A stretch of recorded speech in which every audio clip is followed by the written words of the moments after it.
একটু 5 ফোড়ন। আর তোমরা চেষ্টা করবে আলুটা সকল সময় একটু সেদ্ধ করে নিতে, সেদ্ধ করে নিলে পরে রান্নাটাও খুব তাড়াতাড়ি হয় আর সেদ্ধ করে খাওয়াটাও খুব ভালো।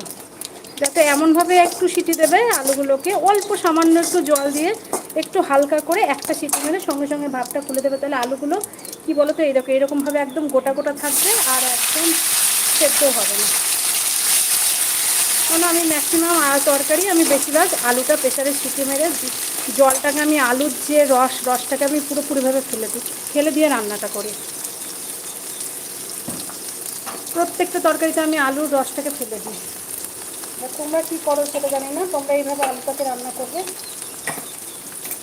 এখন তো মানুষের একটাই রোগ, সুগার হওয়ার সম্ভাবনাটা অনেকটা দূরে থাকবে তোমরা।